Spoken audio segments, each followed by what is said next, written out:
नमस्कार दोस्तों, स्वागत है आप सभी का डेसिमल में। आज की वीडियो में हम लोग डिस्कस करेंगे सीडीपी डिस्कस करेंगे, बाल विकास एवं शिक्षा शास्त्र। इसके 30 एमसीक्यूज हम लोग इस वीडियो में सॉल्व करेंगे। ठीक है, इस वीडियो में हम लोग 30 एमसीक्यूज सॉल्व करेंगे और कुछ इंपॉर्टेंट फैक्ट्स भी। ठीक, तो ध्यान दीजिएगा। 30 महत्वपूर्ण बहुविकल्पी प्रश्न हैं, ठीक है, जो कि परीक्षा में बार बार पूछे जाते हैं, सर्वाधिक पूछे गए हैं। मोस्ट इंपॉर्टेंट क्वेश्चन है, मोस्ट इंपॉर्टेंट है। अगर आप पूरी वीडियो देखते हैं तो 4 से 5 नंबर कवर हो सकते हैं आपके। ठीक है, और लगभग सभी टॉपिक से प्रश्न लेने की कोशिश की गई है, सभी टॉपिक से प्रश्न। ठीक, 30 मोस्ट इंपॉर्टेंट एमसीक्यूज। ठीक, तो चलिए शुरू करते हैं आज की वीडियो। उससे पहले अगर आपने चैनल को सब्सक्राइब नहीं किया है तो कर लीजिए, क्योंकि आप लोगों का सपोर्ट काफी ज्यादा इंपॉर्टेंट है। आप लोग अपना सपोर्ट इसी तरीके से बनाए रखिए। ठीक है, और चैनल को सब्सक्राइब कर लीजिए। और ध्यान दीजिएगा, अदर प्रैक्टिस सेट जो हैं वो चैनल के प्लेलिस्ट में आपको सीडीपी के चाइल्ड डेवलपमेंट एंड पेडागोजी, ठीक है, इस नाम से चैनल की प्लेलिस्ट है, चैनल पर प्लेलिस्ट है, उसे आप सॉल्व कर सकते हैं। और इस पे सबसे ज्यादा इंपॉर्टेंट ये है कि ध्यान दीजिए, 100 एमसीक्यूज के 2 प्रैक्टिस सेट है। कितने हैं? 2 प्रैक्टिस सेट है। आप अगर इन्हें सॉल्व करते हैं तो लगभग आपकी सीडीपी कंप्लीटली रिवाइज हो जाएगी। ठीक है, तो इस सीडीपी की जो प्लेलिस्ट में आप जाएंगे तो 100 एमसीक्यूज के जो प्रैक्टिस सेट्स हैं इन्हें जरूर सॉल्व कीजिए, आपकी पूरी सीडीपी रिवाइज हो जाएगी। ठीक, रिवाइज हो जाएगी।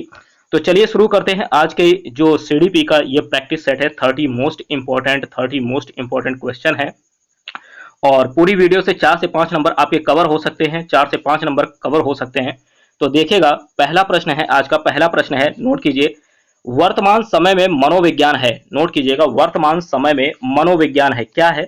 ऑप्शन है मस्तिष्क का विज्ञान, बी है व्यवहार का विज्ञान, सी है चेतना का विज्ञान और डी है आत्मा का विज्ञान।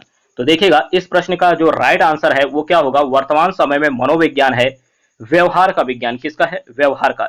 यानी फर्स्ट क्वेश्चन का राइट आंसर बी ऑप्शन जाएगा, बी ऑप्शन। वर्तमान समय में मनोविज्ञान क्या है? ये व्यवहार का विज्ञान है। ठीक है, यानी 1 का बी आंसर सही होगा। बढ़ते अगले प्रश्न की ओर। अगले प्रश्न से की ओर बढ़ने से पहले ध्यान दीजिएगा, इस स्लाइड में मैंने कुछ फैक्ट लिया है। ठीक है, और इसे आपको इसी तरीके से हंसी हंसी में तैयार रखना है। ठीक है, देखिएगा, पावलाव का कुत्ता दौड़ा थॉर्नडाइक की बिल्ली पर, स्किनर का चूहा कूदा कोहलर के चिंपैंजी पर। इस पूरे को आपको इसी तरीके से याद रखना है, इसी तरीके से याद रखना है। ठीक है, तो देखिएगा, पावलाव का कुत्ता दौड़ा पोएम के फॉर्म में। ठीक है, तो पावलाव ने किस पर रिसर्च किया था, किस पर एक्सपेरिमेंट अपना किया था? पावलाव ने एक्सपेरिमेंट किया था, प्रयोग किया था कुत्ते पर। थॉर्नडाइक ने प्रयोग किया था बिल्ली पर। ठीक है, स्किनर ने किस पर किया था? स्किनर ने चूहे पर किया था, चूहे पर। और कोहलर ने किस पर किया था? चिंपैंजी पर। और चिंपैंजी अगर ऑप्शन में ना हो तो वहां पर आप लोग वनमानुस आप लोगों को मिलेगा, वनमानुस आप लोगों को ऑप्शन में मिलेगा। ठीक, और चिंपैंजी का नाम भी आप लोगों को याद रखना है, क्या था? चिंपैंजी का नाम था सुल्तान, याद रख लीजिए, सुल्तान था। ठीक है, चिंपैंजी का नाम क्या था? सुल्तान था। ठीक है, इसको भी आपको याद रखना है। ठीक, चिंपैंजी का नाम क्या था? सुल्तान था। ठीक, याद हो गया। तो ध्यान दीजिएगा, पावलाव का कुत्ता, थॉर्नडाइक की बिल्ली, स्किनर का चूहा और कोहलर का चिंपैंजी। मैं हर बार सीडीपी के जितने भी प्रैक्टिस सेट है उनमें मैं इसे डिस्कस करता हूं, ताकि ये 4 से 5 क्वेश्चन आपके एकदम से रटे हों। ठीक है, एकदम से रटे हों। यहां से अगर कोई भी क्वेश्चन आता है तो आपका गलत नहीं होना चाहिए। ठीक, तो याद रखिएगा, इसको इसी तरीके से तैयार रखिए। आप लोगों को शिक्षक बनना है। ठीक है, बच्चों के भविष्य का निर्माण करना है। जिन छोटे छोटे बच्चों को आपको पढ़ाना है वो छोटे छोटे बच्चे भी इसको तैयार कर सकते हैं। इस तरीके से इतनी सरल भाषा में है कि पावलाव का कुत्ता दौड़ा थॉर्नडाइक की बिल्ली पर, स्किनर का चूहा कूदा कोहलर के चिंपैंजी पर। अगर छोटे बच्चे को भी याद कराया जाए ना तो वो भी याद कर लेगा। ठीक, तो आप लोग तो कर ही सकते हैं। ठीक, तो इसको इसी तरीके से याद रखिएगा। और यहां से आपके 5 प्रश्न बनते हैं। पावलाव का कुत्ता, ठीक, इन्होंने कुत्ते पर प्रयोग किया। थॉर्नडाइक की बिल्ली पर प्रयोग किया। स्किनर का चूहा चूहे पर प्रयोग किया। और कोहलर का चिंपैंजी, इन्होंने चिंपैंजी पर किया। चिंपैंजी ना हो तो वनमानुस होगा ऑप्शन में। और चिंपैंजी का अगर नाम पूछा जाए तो सुल्तान बताएंगे। ठीक, ये 5 प्रश्न आपको इसी तरीके से तैयार रखने हैं। ठीक, बढ़ते हैं अगले प्रश्न की ओर। अगले प्रश्न की ओर 30 एमसीक्यूज हैं पूरी वीडियो में 30 एमसीक्यूज हैं। ध्यान दीजिएगा, समाजीकरण वह प्रक्रिया है जिसे बच्चे व वयस्क सीखते हैं। समाजीकरण वह प्रक्रिया है जिसे बच्चे व वयस्क सीखते हैं, परिवार से, विद्यालय से, श्रेष्ठ जनों से या इन सभी से। तो देखिएगा, इस क्वेश्चन का राइट आंसर होगा इन सभी से। ठीक, याद रखिएगा, समाजीकरण क्या है? समाजीकरण वह प्रक्रिया है जिसे बच्चे व वयस्क किससे सीखते हैं? बच्चे व वयस्क परिवार से भी सीखते हैं, विद्यालय से भी सीखते हैं और श्रेष्ठ जनों से ठीक है, सभी से सीखते हैं। तो इस क्वेश्चन का तो राइट आंसर डी ऑप्शन जाएगा, यानी इन सभी से, परिवार से भी, विद्यालय से भी, श्रेष्ठ जनों से। डी ऑप्शन राइट आंसर होगा। समाजीकरण वह प्रक्रिया है जिसे बच्चे व वयस्क परिवार से, विद्यालय से, श्रेष्ठ जनों से, सभी से सीखते हैं। ठीक, तो बढ़ते अगले प्रश्न की ओर। अगले प्रश्न की ओर बढ़ने से पहले यहाँ पर कुछ फैक्ट लिया है, देखिएगा। फ्रायड से रिलेटेड है। फ्रायड ने मन की तुलना किससे की है? फ्रायड, फ्रायड नाम याद रखिएगा इनका। फ्रायड ने मन की तुलना बर्फ के तैरते हुए पहाड़ यानी आइस वर्ग से की है। ठीक, आपको याद रखना है, प्रश्न ऐसे पूछा जाएगा कि फ्रायड ने मन की तुलना किससे की है, तो तैरते हुए पहाड़ यानी आइसबर्ग से की है। तैरते हुए पहाड़ यानी आइसबर्ग से की है, ये ध्यान रखिएगा। और अभी इसमें देखिएगा, मोस्ट इंपॉर्टेंट पॉइंट ये है कि 9/10 भाग पानी के अंदर, 9/10 भाग पानी के अंदर और 1/10 भाग पानी के बाहर रहता है। आपको ध्यान रखना है कि कितना भाग पानी के अंदर? 9/10 भाग। कितना भाग पानी के बाहर? 1/10 भाग। 1/10 भाग पानी के बाहर और 9/10 भाग पानी के अंदर रहता है। इतना आपको याद रखना है। ठीक, अब देखिएगा आगे भी कुछ पॉइंट है कि पानी के अंदर वाला भाग क्या होता है? अचेतन। तो अचेतन कौन होता है? पानी के अंदर वाला भाग। पानी के अंदर वाला भाग कितना भाग होता है? पानी के अंदर वाला भाग, ध्यान दीजिएगा, पानी के अंदर वाला भाग 9/10 होता है और ये अचेतन होता है। ध्यान दीजिएगा, आगे पॉइंट है, पानी के बाहर वाला भाग चेतन होता है। और कितना होता है पानी के बाहर वाला भाग? ध्यान दीजिएगा, 1/10। पानी के बाहर वाला भाग 1/10। और आपको ध्यान देना है एक पॉइंट यहाँ पर ये कि पानी की ऊपरी सतह से स्पर्श करने वाला भाग अर्धचेतन होता है। पानी की ऊपरी सतह से, पानी की ऊपरी सतह से स्पर्श करने वाला भाग अर्धचेतन होता है। ठीक है, ध्यान दीजिएगा, अर्धचेतन। ठीक है, तो याद रखिएगा, पानी की ऊपरी सतह से स्पर्श करने वाला भाग अर्धचेतन। चेतन, अचेतन, अर्धचेतन, आपको ध्यान देना है। ठीक है, चेतन, अचेतन, अर्धचेतन, अचेतन, चेतन और एक पॉइंट यहाँ पर अर्धचेतन। इन तीनों पॉइंट्स को आपको याद रखने हैं। ठीक, कितना भाग पानी के अंदर? 9/10 भाग। कितना भाग पानी के बाहर? 1/10 भाग। ठीक है, पानी के अंदर वाला भाग अचेतन, बाहर वाला भाग चेतन और पानी की ऊपरी सतह से स्पर्श करने वाला भाग अर्धचेतन। सारा तो याद हो गया इसी में। ठीक है, सारा आपको याद हो गया यहीं पर। तो याद रखिएगा, किसने की है ये सब, ये जो तुलना है किसने की है? फ्रायड ने। फ्रायड का नाम याद रखिएगा। ठीक, बढ़ते हैं अगले प्रश्न की ओर। तीसरा क्वेश्चन है, भाषा सीखने की दृष्टि से सबसे अधिक ग्राह्य आयु क्या होती है? बताइएगा, भाषा सीखने की दृष्टि से सबसे अधिक ग्राह्य आयु क्या होती है? ऑप्शन ए है जन्म से 3 वर्ष, बी है 1 से 3 वर्ष, सी है 2 से 5 वर्ष और डी है 3 से 6 वर्ष। तो देखिएगा, भाषा सीखने की दृष्टि से सबसे अधिक ग्राह्य आयु, जब भी ये प्रश्न आए तो राइट आंसर 3 से 6 वर्ष होगा। क्या होगा? 3 से 6 वर्ष होगा राइट आंसर, कि भाषा सीखने की दृष्टि से सबसे अधिक ग्राह्य आयु 3 से 6 वर्ष होती है। डी ऑप्शन थर्ड क्वेश्चन का राइट आंसर होगा। बढ़ते हैं अगले प्रश्न की ओर। फोर्थ है, लैंगिक भेदभाव को दूर करने के लिए शिक्षा व्यवस्था में आवश्यक उपाय बताइए। देखिए, सी टेट में इस तरह के प्रश्न आते हैं। सी टेट में नोट कीजिएगा, सी टेट में इसी तरह के प्रश्न आते हैं, इसी तरह के क्वेश्चन आते हैं कि लैंगिक भेदभाव को दूर करने के लिए शिक्षा व्यवस्था में आवश्यक उपाय बताइए। तो देखिएगा, यहाँ पर 4 जो ऑप्शन है ना, इनमें से नेगेटिव वाले कट कर देने हैं। ठीक है, और आपको पॉजिटिव आंसर सेलेक्ट कर लेना है। ठीक, अगर ऐसा है तो इस क्वेश्चन में। तो देखिए, ए ऑप्शन है छात्र छात्राओं के लिए असमान प्रावधान, बी है छात्र छात्राओं के लिए समान प्रावधान, सी है छात्रों के लिए विशिष्ट प्रावधान और डी है उपयुक्त में से कोई नहीं। उपर्युक्त में से कोई नहीं, उपर्युक्त हो गया, उपर्युक्त में से कोई नहीं। तो बताइएगा इस क्वेश्चन का राइट आंसर क्या है? देखिए, असमान प्रावधान ये तो गलत है। असमान प्रावधान पहला वाला देखिएगा, ये गलत है। असमान प्रावधान ये गलत है। ठीक, विशिष्ट प्रावधान, ठीक, ये भी एक तरह से नहीं लिया जा सकता। जो सबसे सुटेबल होगा, जो सबसे ज़्यादा बेस्ट आंसर इसमें जाएगा, वो जाएगा आपका बी ऑप्शन। क्या जाएगा? बी ऑप्शन, छात्र छात्राओं के लिए समान प्रावधान।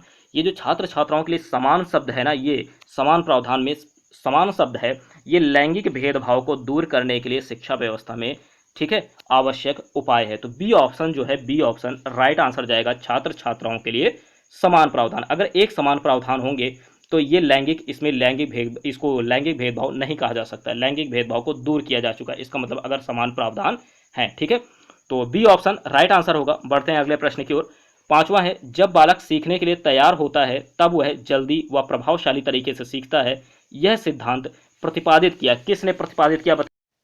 ऑप्शन ए है थॉर्नडाइक द्वारा, बी है स्किनर द्वारा, सी है पावलोव द्वारा, डी है कोर्ट लेविन द्वारा। ठीक, कोर्ट लेविन द्वारा।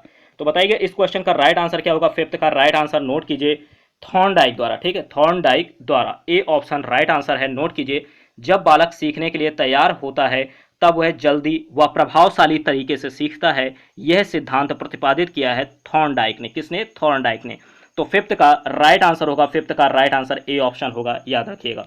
बढ़ते हैं अगले प्रश्न की ओर। अगला प्रश्न है 6 नंबर, देखिए ये प्रश्न नहीं है, ध्यान दीजिएगा। प्रश्न अभी पूरे 30 क्वेश्चन है पूरी वीडियो में। पूरी वीडियो में 30 क्वेश्चन है। बीच बीच में मैंने कुछ फैक्ट भी लिए हैं ताकि आप लोगों को यहाँ से अगर प्रश्न आ जाए तो गलत ना हो, ठीक है। तो देखिएगा शैशवावस्था से रिलेटेड कुछ यहाँ पर फैक्ट हैं, तो देख लीजिए। शैशवावस्था से रिलेटेड कुछ फैक्ट हैं। तो देखिए पहला पॉइंट है शैशवावस्था के बारे में। अगर आपने पिछली वीडियोस देखी होंगी तो उसमें भी मैंने डिस्कस किया है शैशवावस्था के बारे में। तो देखिएगा शैशवावस्था पहला पॉइंट है सीखने का आदर्श काल है। क्या है? सीखने का आदर्श काल है। बी पॉइंट है जीवन का सबसे महत्वपूर्ण काल है। बी पॉइंट क्या? सेकंड पॉइंट है। थर्ड पॉइंट है क्षणिक संवेगों की अवस्था है।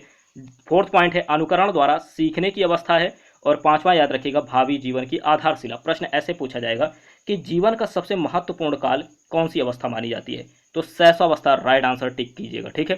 क्षणिक संवेगों की अवस्था कौन सी अवस्था होती है? तो शैशवावस्था होती है। अनुकरण द्वारा सीखने की अवस्था कौन सी होती है? तो शैशवावस्था। भावी जीवन की आधारशिला कौन सी अवस्था है? तो शैशवावस्था। सीखने का आदर्श काल कौन सी अवस्था है? शैशवावस्था। तो आपको शैशवावस्था से अगर यहाँ से कोई भी पॉइंट आता है तो आपका गलत नहीं होगा, ठीक है। याद रखिएगा, ये सारे पॉइंट आप नोट कर लीजिए। अगला प्रश्न देखिएगा।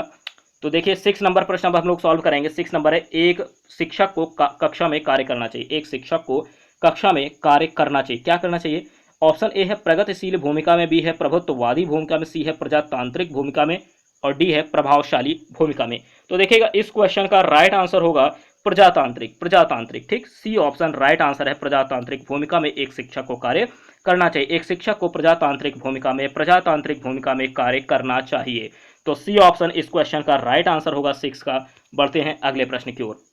सी टेट में ये प्रश्न इसी तरीके से आते हैं, ठीक है। आपको इन प्रश्नों को अच्छे से तैयार रखना है। अगर आपको सी टेट क्लियर करना है, सी टेट क्लियर करना है एक बार में, तो आप इस तरीके के प्रश्नों की प्रैक्टिस जरूर कीजिए, ठीक है। जरूर कीजिए। अगर आप चैनल की प्लेलिस्ट में जितने भी प्रैक्टिस सेट हैं इन सभी को सॉल्व कर लेते हैं ना, तो आपकी तैयारी बहुत ही अच्छी हो जाएगी, बहुत मजबूत तैयारी हो जाएगी आपकी, ठीक है।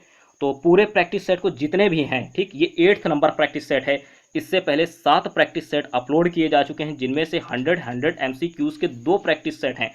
अगर आप इन दोनों ही प्रैक्टिस सेट को सॉल्व कर लेते हैं ना 100 MCQs के, तो पूरी CDP आपकी रिवाइज हो जाएगी, ठीक है। तो बढ़ते हैं अगले प्रश्न की ओर, ठीक है।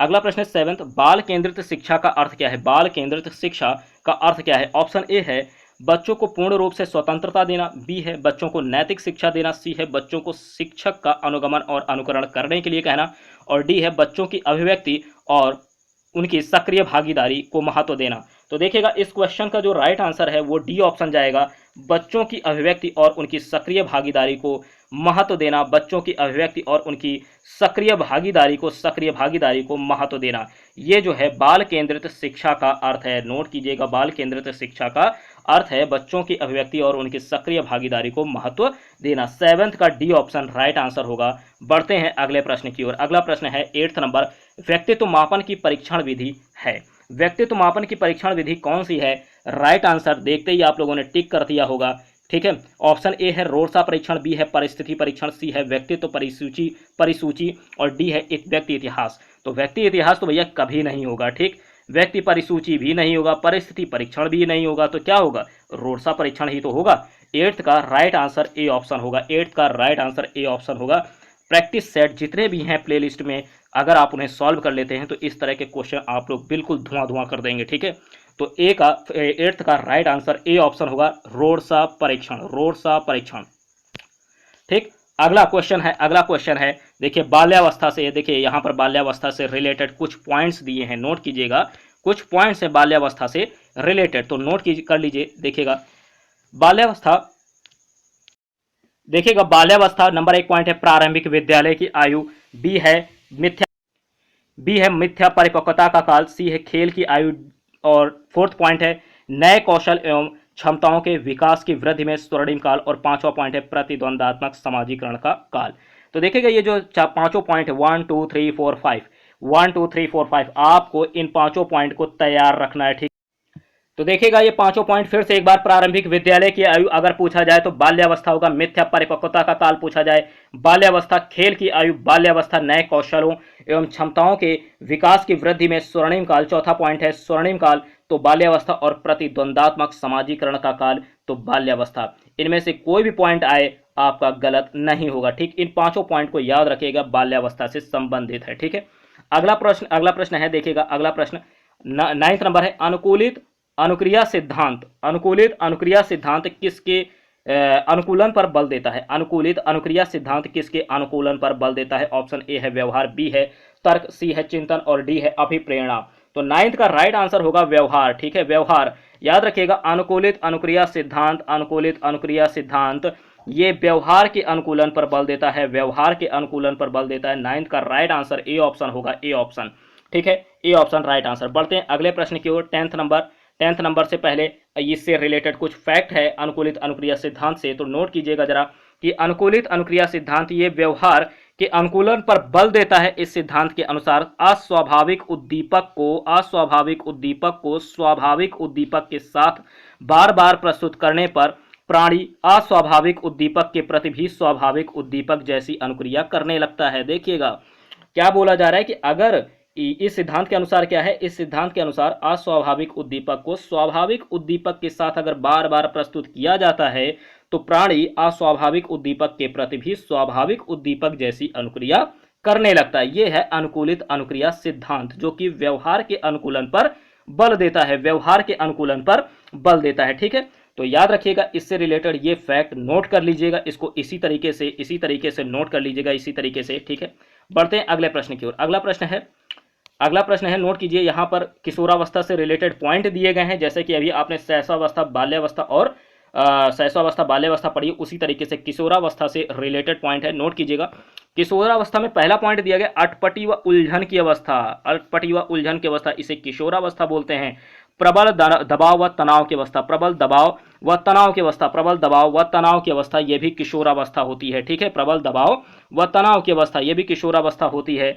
थर्ड है उथल पुथल की अवस्था, यह भी किशोरावस्था होती है। किशोरावस्था में काफी उथल पुथल होता है, तो उथल पुथल की अवस्था किशोरावस्था कही गई है। एज ऑफ ब्यूटी किशोरावस्था कही गई है, एज ऑफ ब्यूटी किशोरावस्था कही गई है। चौथा पॉइंट, पांचवा है सुनहरी अवस्था किशोरावस्था है। सभी अवस्थाओं से अधिक आनंदमयी व उपलब्धियों को अर्जित करने वाली अवस्था किशोरावस्था, जिसे सुनहरी अवस्था भी कहा गया है। तो अटपटी व उलझन की अवस्था राइट आंसर टिक करेंगे, किशोरावस्था। प्रबल दबाव व तनाव की अवस्था पूछी जाए तो किशोरावस्था, उथल पुथल की अवस्था तो किशोरावस्था, एज ऑफ ब्यूटी किशोरावस्था, सुनहरी अवस्था मतलब सभी अवस्थाओं से अधिक आनंदमयी एवं उपलब्धियों को अर्जित करने वाली अवस्था तो भी किशोरावस्था। ये पांचों पॉइंट आप याद रखिएगा, इससे बाहर आपका नहीं जाएगा किशोरावस्था से रिलेटेड कोई भी पॉइंट अगर पूछा जाता है तो। ठीक है, बढ़ते हैं अगले प्रश्न की ओर। ये तो फैक्ट था। ठीक, देखिएगा 10th नंबर है, गिरोह अवस्था किस आयु वर्ग एवं विलंब विकास से संबंधित है? किशोर क्या है, गिरोह अवस्था। ठीक, गिरोह अवस्था किस आयु वर्ग एवं विलंब विकास से संबंधित है? ऑप्शन ए है 8 से 10 वर्ष एवं समाजीकरण, बी है 3 से 6 वर्ष एवं भाषा, सी है 16 से 19 वर्ष एवं संज्ञानात्मक, डी है 16 से 19 वर्ष एवं नैतिकता। तो इस क्वेश्चन का ए ऑप्शन राइट आंसर होगा, 8 से 10 वर्ष एवं समाजीकरण। ये है गिरोह अवस्था। ठीक, 8 से 10 वर्ष एवं समाजीकरण गिरोह अवस्था है। ठीक है, तो गिरोह अवस्था किस आयु वर्ग एवं विलंब विकास से संबंधित है? 8 से 10 वर्ष एवं समाजीकरण, 8 से 10 वर्ष एवं समाजीकरण, ए ऑप्शन राइट आंसर होगा, ए ऑप्शन राइट आंसर होगा। ठीक है, बढ़ते हैं अगले प्रश्न की ओर। अगला प्रश्न है, नोट कीजिए 11th नंबर, अभिप्रेरणा का प्रत्याशा सिद्धांत किसके द्वारा दिया गया? अभिप्रेरणा का प्रत्याशा सिद्धांत किसके द्वारा दिया गया? अभिप्रेरणा का प्रत्याशा सिद्धांत ऑप्शन ए हर्ट्जबर्ग, बी है स्किनर, सी है मास्लो और डी है विक्टर ब्रूम। इस क्वेश्चन का राइट आंसर होगा डी ऑप्शन, अभिप्रेरणा का प्रत्याशा सिद्धांत विक्टर ब्रूम द्वारा दिया गया, विक्टर ब्रूम द्वारा। ठीक है, 11th का राइट आंसर डी ऑप्शन होगा, डी ऑप्शन। ठीक, बढ़ते हैं अगले प्रश्न की ओर। 12 नंबर, एक प्रभावशाली अध्यापिका होने के लिए यह महत्वपूर्ण है। क्या महत्वपूर्ण है? एक प्रभावशाली अध्यापिका होने के लिए क्या महत्वपूर्ण है? ऑप्शन देखिएगा, यहां पर है पुस्तकों से उत्तरों को लिखाने पर बल देना, बी है समूह गतिविधियों के बजाय व्यक्तिगत अधिगम पर ध्यान देना, सी है विद्यार्थियों के द्वारा प्रश्न पूछने के कारण उत्पन्न व्यवधान की अनदेखी करना और डी है प्रत्येक बच्चे के संपर्क में रहना। तो बताइए क्या होगा इसका राइट आंसर? प्रत्येक बच्चे के संपर्क में रहना। ठीक है, एक प्रभावशाली अध्यापिका होने के लिए काफी महत्वपूर्ण है कि आप प्रत्येक बच्चे के संपर्क में रहें। ठीक है, इस क्वेश्चन का राइट आंसर डी ऑप्शन होगा, डी ऑप्शन। बढ़ते हैं अगले प्रश्न की ओर। 13 नंबर नोट कीजिएगा। 13 नंबर पॉइंट है, बच्चों को शाब्दिक व गैर शाब्दिक दंड देने का परिणाम होता है। क्या परिणाम होता है बच्चों को शाब्दिक व गैर शाब्दिक दंड देने का क्या परिणाम होता है? ऑप्शन ए है उन्हें कार्य करने के लिए प्रेरित करना, बी है बच्चे की छवि की सुरक्षा करना, सी है उनके अंकों में सुधार लाना और डी है उनके स्वयं के प्रति अवधारणा को नष्ट करना। तो देखिए डी ऑप्शन इसका राइट आंसर होगा, उनके स्वयं के प्रति अवधारणा को नष्ट करना।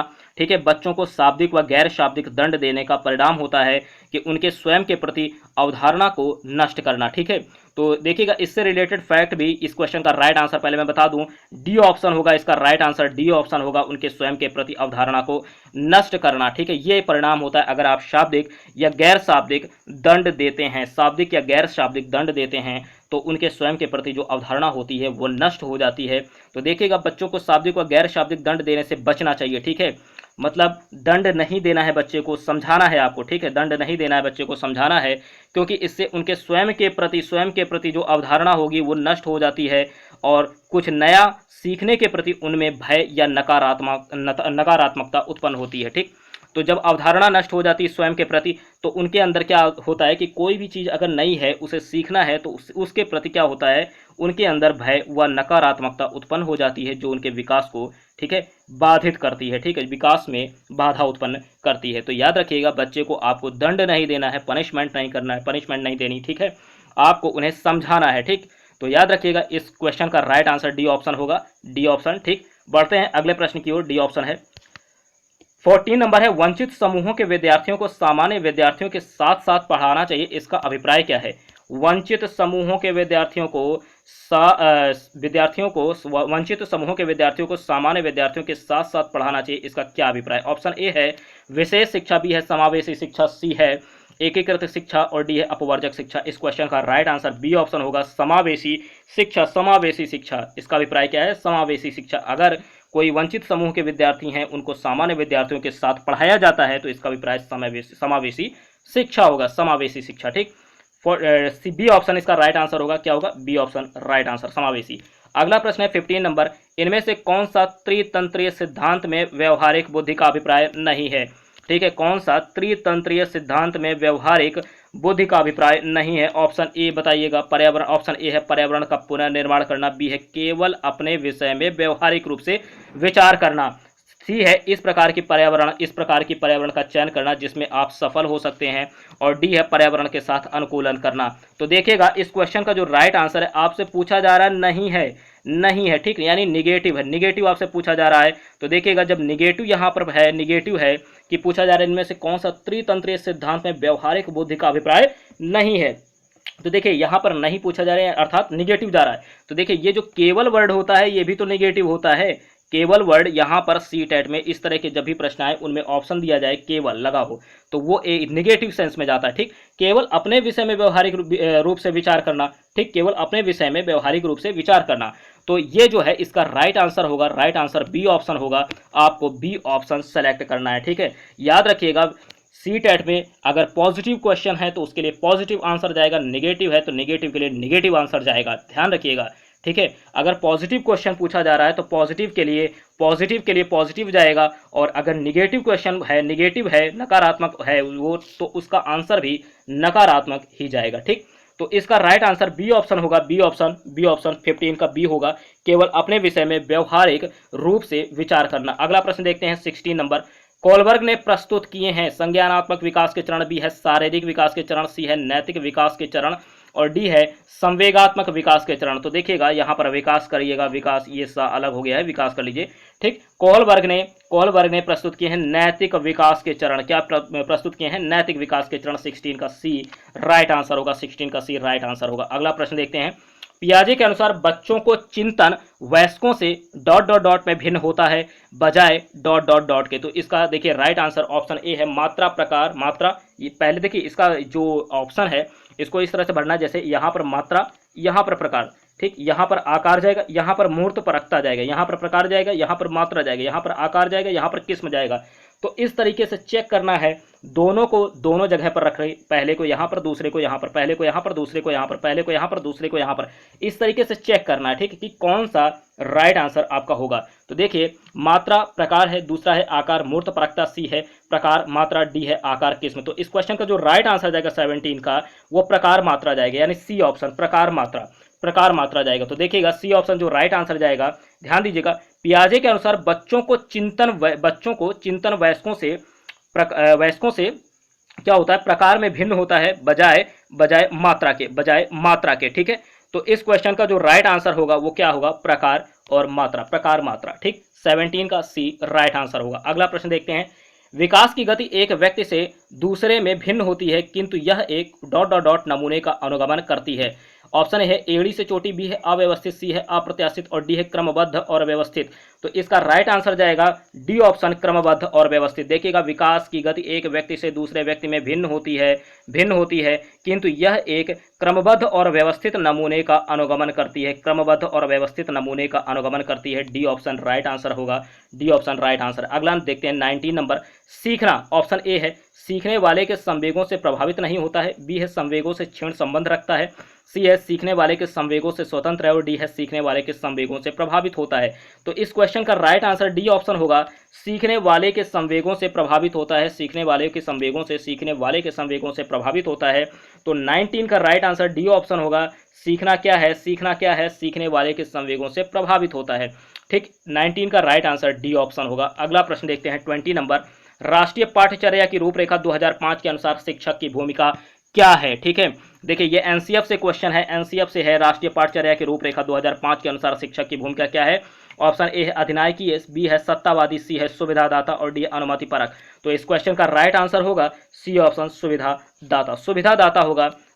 शिक्षक क्या होता है, शिक्षक की भूमिका, शिक्षक सुविधादाता होते हैं, सुविधादाता, ठीक, सी ऑप्शन राइट आंसर। अगला प्रश्न देखते हैं 21, खिलौने, पहनावे की वस्तुएं, घरेलू सामग्रियां, व्यवसायों एवं रंगों को विशिष्ट लिंग के साथ संबंधित करना क्या प्रदर्शित करता है। देखिएगा, फिर से प्रश्न पढ़ लीजिए, खिलौने, पहनावे की वस्तुएं, घरेलू सामग्रियां, व्यवसायों एवं रंगों को विशिष्ट लिंग के साथ संबंधित विशिष्ट लिंग के साथ संबंधित करना क्या प्रदर्शित करता है, विशिष्ट लिंग के साथ संबंधित करना क्या प्रदर्शित करता है। अगर किसी विशिष्ट लिंग के साथ अगर संबंधित कर रहे हैं तो देखिएगा, ये एक तरह से जेंडर रूढ़िवादिता होता है। तो ऑप्शन देखिएगा, ऑप्शन यहाँ पर है जेंडर सिद्धांत, बी है जेंडर प्रासंगिकता, सी है जेंडर रूढ़िवादिता, देखिए ऑप्शन में भी है, और डी है विकसित जेंडर पहचान। तो इस क्वेश्चन का जो राइट आंसर है जेंडर रूढ़िवादिता, ठीक है, जेंडर रूढ़िवादिता, सी ऑप्शन राइट आंसर होगा, सी ऑप्शन राइट आंसर होगा, सी ऑप्शन राइट आंसर है 21 का। अगला प्रश्न देखते हैं 22, निम्न में से कौन सा द्वितीय समाजीकरण एजेंसी का उदाहरण है। द्वितीय समाजीकरण एजेंसी का उदाहरण आपको बताना है। द्वितीय समाजीकरण एजेंसी का उदाहरण, ऑप्शन ए है मीडिया एवं पास पड़ोस, बी है परिवार एवं पास पड़ोस, सी है परिवार एवं मीडिया और डी है विद्यालय एवं मीडिया। इस क्वेश्चन का राइट आंसर नोट कीजिए, विद्यालय एवं मीडिया, डी ऑप्शन इसका राइट आंसर होगा। याद रखिएगा, द्वितीयक समाजीकरण एजेंसी जो है वो विद्यालय एवं मीडिया है, द्वितीयक समाजीकरण agency, D option right answer है। नोट कीजिएगा, विद्यालय एवं मीडिया, देखिए यहाँ पर नोट भी है कि विद्यालय एवं मीडिया समाजीकरण की द्वितीयक एजेंसी के उदाहरण हैं, जबकि परिवार के निकटतम सदस्य, पास पड़ोस, सहचर्य समूह आदि समाजीकरण की प्राथमिक एजेंसियां हैं। तो प्राथमिक एजेंसियां जो हैं आपको उसे भी याद रखनी, प्राथमिक कौन कौन सी हैं, नोट कीजिए फिर से, परिवार के निकटतम सदस्य, पास पड़ोस, सहचर्य समूह आदि जितने भी हैं ये प्राथमिक है, और द्वितीयक मैंने बताया ही विद्यालय एवं मीडिया, ठीक। तो ये सभी मिलकर बालक के सामाजिक विकास में महत्वपूर्ण भूमिका निभाते हैं। अगला प्रश्न देखते हैं, बच्चों के संज्ञानात्मक विकास के संदर्भ में निम्न में से कौन सी पियाजे की संरचना है। ऑप्शन ए है स्कीमा, बी है अनुबंधन, सी है प्रबलन, डी है अवलोकन अधिगम। इस क्वेश्चन का राइट आंसर जाएगा ए ऑप्शन स्कीमा जाएगा, स्कीमा। इस क्वेश्चन का राइट आंसर स्कीमा होगा। बच्चों के संज्ञानात्मक विकास के संदर्भ में कौन सी निम्न में से कौन सी पियाजे की संरचना है, तो schema, A option right answer होगा। 24 नंबर अगला है, देखिएगा, पठन वैफल्य यानी डिसलेक्सिया बच्चों के प्राथमिक लक्षण क्या है। पठन वैफल्य यानी डिसलेक्सिया बच्चों के प्राथमिक लक्षण क्या है, ठीक है। ऑप्शन ए है एक ही गति विषयक कार्य को बार बार दोहराना, बी है धारा प्रवाह पढ़ने की अक्षमता, सी है न्यून अवधान विकार और डी है अपसारी चिंतन पढ़ने में धारा प्रवाहिता। अपसारी चिंतन पढ़ने में धारा प्रवाहिता। तो देखिएगा इस क्वेश्चन का जो राइट आंसर है 24 का राइट आंसर है वो बी ऑप्शन जाएगा, धारा प्रवाह पढ़ने की अक्षमता। धारा प्रवाह पढ़ने की अक्षमता बी ऑप्शन इसका राइट आंसर होगा, बी ऑप्शन धारा प्रवाह पढ़ने की अक्षमता। पठन वैफल्य डिसलेक्सिया होता है, पठन विकार जिसे बोलते हैं, पठन विकार। क्या बोलते हैं? पठन विकार, पठन विकार। ठीक है, तो ये होता है डिसलेक्सिया। और इससे पहले वाली वीडियोस में मैंने सब कुछ वहां पर डिस्कस किया, डिसलेक्सिया, ठीक है, और डिसकैलकुलिया जितने भी हैं मैंने वहां पर डिस्कस किए हैं, तो आप जरूर वो वीडियो देखिए, पिछली भी जितनी भी वीडियोस हैं। 25 नंबर है, जिगसॉ पहेली को करते समय, नोट कीजिएगा फिर से, ये प्रश्न काफी ज्यादा इंपॉर्टेंट है, काफी ज्यादा इंपॉर्टेंट है। देखिएगा, जिगसॉ पहेली को करते समय 5 वर्ष का रचित स्वयं से कहता है नीला टुकड़ा। नोट कीजिएगा, स्वयं से कहता है, स्वयं से कहता है, किसी और से नहीं, स्वयं से। नीला टुकड़ा कहाँ है? नहीं, यह वाला नहीं है, गाढ़े रंग वाला जिससे यह जूता पूरा बन जाएगा। फिर से देखिएगा, अपने से ही कह रहा, स्वयं से कह रहा कि नीला टुकड़ा कहाँ है, फिर कहता है नहीं, यह वाला नहीं, यह वाला नहीं, गाढ़े रंग वाला जिससे यह जूता पूरा बन जाएगा। इस प्रकार की वार्ता को वाइगॉस्की किस तरह संबोधित करते हैं?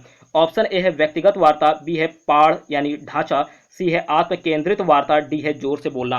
तो देखिए वाइगॉस्की जी हैं, वाइगॉस्की इन्होंने किस तरह से संबोधित किया है? तो इसका ए ऑप्शन राइट आंसर होगा, राइट आंसर होगा। नोट कीजिएगा 25 का, व्यक्तिगत वार्ता, व्यक्तिगत वार्ता, व्यक्तिगत वार्ता। ठीक है, वो स्वयं से कह रहा, स्वयं से कह रहा, इसलिए ये व्यक्तिगत वार्ता होता है, स्वयं से कह रहा, स्वयं से पूछ रहा, स्वयं को बता रहा। ठीक है, तो व्यक्तिगत वार्ता है। ठीक, इस क्वेश्चन का राइट आंसर ए ऑप्शन होगा। अगला देखते हैं 26, 0 से 25 बुद्धि लब्धि को कहते हैं, 0 से 25, 0 to 25 बुद्धि लब्धि को क्या कहते हैं? ऑप्शन ए है मूर्ख बुद्धि, बी है जड़ बुद्धि, सी है पिछड़े बालक और डी है पहला है मूर्ख बालक। ठीक, मूर्ख बालक, मूर्ख बुद्धि नहीं होगा, अगर मूर्ख बुद्धि मैंने बोल दिया तो सॉरी उसके लिए। पहला ऑप्शन है मूर्ख बालक, ठीक है, बी है जड़ बालक, जड़ बालक, सी है पिछड़े बालक और डी है मंद बुद्धि बालक, मंद बुद्धि बालक। तो देखिए, अगर 0 से 25 बुद्धि लब्धि को कहते हैं, क्या कहते हैं? जड़ बालक कहते हैं। क्या कहते हैं? जड़ बालक। ठीक है, जड़ बालक। ठीक, मूर्ख बालक नहीं होगा, पिछड़े बालक नहीं होंगे, मंद बुद्धि बालक नहीं होंगे। क्या होगा राइट आंसर? राइट आंसर होगा बी ऑप्शन, जड़ बालक। क्या होगा? जड़ बालक। अगर 0 से 25 बुद्धि लब्धि उनकी IQ है तो ये जड़ बालक होंगे। क्या होंगे? जड़ बालक होंगे। ठीक, अगला क्वेश्चन देखते हैं 27 नंबर, इनमें से कौन सा कृत्य बाल अपराध नहीं है? ठीक, मैंने एक दिन पूछा था कमेंट बॉक्स में कि बाल अपराध की आयु क्या है, बताइएगा। ठीक है, बाल अपराध की आयु क्या होती है? तो देखिएगा, ऑप्शन ए है नशा करना। यहाँ पर कौन सा कृत्य बाल अपराध नहीं है? देखिएगा, प्रश्न फिर से पढ़ लीजिएगा, कौन सा कृत्य बाल अपराध नहीं है, क्योंकि मैंने प्रश्न एक पूछ लिया। ठीक, तो फिर से ध्यान आप लोगों का प्रश्न की ओर चला गया होगा। तो देखिएगा, इनमें से कौन सा कृत्य बाल अपराध नहीं? ऑप्शन ए है नशा करना, बी है कक्षा में नींद निकालना, कक्षा से भाग जाना और डी है झूठ बोलना। तो देखिएगा, कौन सा कृत्य बाल अपराध नहीं है? बी ऑप्शन इसका राइट आंसर होगा, कक्षा में नींद निकालना। कक्षा में नींद निकालना ये बाल अपराध नहीं है। ठीक है, नशा कर रहा है ये बाल अपराध नहीं है। देखिएगा, कक्षा में नींद निकालना, कक्षा में नींद निकालना ये बाल अपराध नहीं है। अगर नशा कर रहा है तो बाल अपराध है, नशा कर रहा है तो बाल अपराध है, नशा कर रहा है तो बाल अपराध है, कक्षा से भाग रहा है तो बाल अपराध है, झूठ बोल रहा है बाल अपराध है, कक्षा में नींद निकाल रहा है तो बाल अपराध नहीं है। ठीक है, फिर से मैं बोल दे रहा हूं कौन सा कृत्य इसमें से बाल अपराध नहीं है। तो बी ऑप्शन राइट आंसर होगा, बी ऑप्शन राइट आंसर होगा। ठीक है, कक्षा में नींद निकालना। ठीक है, कक्षा में नींद निकालना ये बाल अपराध नहीं होता है, बाल अपराध नहीं होता है। ठीक, अच्छा, अब इनमें से कौन कौन सा है तो ये याद कर लीजिए। नशा करना ये बाल अपराध है, कक्षा से भाग जाना बाल अपराध है, झूठ बोलना बाल अपराध है। ठीक, समझ गए आप लोग। तो अगला प्रश्न देखते हैं 28 नंबर, अच्छे मूल्यांकन की कौन सी एक विशेषता नहीं है? कौन सी एक विशेषता नहीं है? नहीं है, यहाँ पर आपको नहीं वाले पर विशेष ध्यान देना है। ऑप्शन ए है वैधता, बी है विश्वसनीयता, सी है निदानात्मकता और डी है नकारात्मकता, नकारात्मकता। तो राइट आंसर तो डी ही जाएगा, नकारात्मकता, नकारात्मकता, नकारात्मकता। अच्छे मूल्यांकन की कौन सी एक विशेषता नहीं है? डी है नकारात्मकता, डी ऑप्शन राइट आंसर होगा, डी ऑप्शन राइट आंसर होगा। ठीक, बढ़ते अगले प्रश्न की ओर। निःशुल्क एवं अनिवार्य शिक्षा का बालकों का अधिकार कार्य के लिए, बालकों का अधिकार कार्य के लिए नहीं लगाया जाता है। ठीक है, निःशुल्क एवं अनिवार्य शिक्षा का बालकों का अधिकार कार्य के लिए नहीं लगाया जाता। कौन सा? ऑप्शन ए है 10 वर्ष पश्चात होने वाली जनगणना में, बी है आपदा राहत कार्य में, सी है पल्स पोलियो कार्यक्रम में, डी है चुनाव संबंधी कार्यों में। ठीक है, तो देखिएगा, इस क्वेश्चन का राइट आंसर होगा पल्स पोलियो कार्यक्रम में, पल्स पोलियो कार्यक्रम में इस क्वेश्चन का राइट आंसर होगा। निःशुल्क एवं अनिवार्य शिक्षा का बालकों का अधिकार कार्य के लिए नहीं लगाया जाता है पल्स पोलियो कार्यक्रम में, पल्स पोलियो कार्यक्रम में। ठीक है, इस क्वेश्चन का राइट आंसर होगा सी ऑप्शन, सी ऑप्शन इस क्वेश्चन का राइट आंसर है। अगला प्रश्न देखते हैं, 29 हो गया। 30 नंबर, मनोविश्लेषण का मानना है कि एक प्राथमिक साधन है, मनोविश्लेषण का मानना है कि एक प्राथमिक साधन है जिसके द्वारा ईगो इड पर आच्छद रखता है, यह क्या कहलाता है? यह कहलाता है, देखिएगा, ईगो इड पर आच्छद रखता है, यह कहलाता है क्या? ऑप्शन ए है दबाव, बी है सुपर ईगो, सी है आमोद सिद्धांत, डी है द्वंद्व। तो इस क्वेश्चन का राइट आंसर होगा दबाव। ठीक, दबाव। तो ध्यान दीजिएगा, मनोविश्लेषण का मानना है कि एक प्राथमिक साधन है जिसके द्वारा ईगो इड पर आच्छद रखता है, ये क्या कहलाता है? दबाव कहलाता है। क्या कहलाता है? दबाव कहलाता है। 30 का राइट आंसर ए ऑप्शन होगा, ठीक है। तो ये थे 30 एमसीक्यूज, 30 एमसीक्यूज हैं। ठीक, काफ़ी इंपॉर्टेंट एमसीक्यूज थे, काफ़ी इंपॉर्टेंट हैं। तो अगर आप ये पूरी वीडियो देखते हैं तो यहाँ से आपके 4 से 5 नंबर कवर हो सकते हैं, क्योंकि कुछ इंपॉर्टेंट फैक्ट्स भी, कुछ इंपॉर्टेंट पॉइंट्स भी मैंने रखे हैं पूरी वीडियो में। ठीक है, तो इन वीडियोस, ये जो वीडियो है इसके नोट्स आप लोग बना लीजिए। ठीक, चैनल के प्लेलिस्ट में जो भी वीडियोस हैं इनके नोट्स बना लीजिए, काफ़ी इंपॉर्टेंट हैं। ठीक है, और परीक्षा में काफ़ी यहाँ से हेल्प भी आपको मिलेगी। ठीक, तो अगर आपको वीडियो पसंद आती है तो लाइक कीजिए, शेयर कीजिए, साथ ही साथ चैनल को सब्सक्राइब कर लीजिए इसी तरह के वीडियोस के लिए। ठीक है, इसी तरह के वीडियोस के लिए आप लोग अपना सपोर्ट बनाए रखिए, क्योंकि आप सभी का सपोर्ट जो है काफ़ी ज़्यादा इम्पॉर्टेंट है। ठीक है, आपके सपोर्ट के बगैर कुछ भी पॉसिबल नहीं है, तो आप लोग अपना सपोर्ट प्लीज़ इसी तरीके से बनाए रखिए। ठीक है, और जो है इन सभी जो वीडियोस हैं इनके आप लोग नोट्स भी बनाते चलिए, ठीक, ठीक है। फिर मिलते हैं अगली वीडियो में, तब तक के लिए धन्यवाद।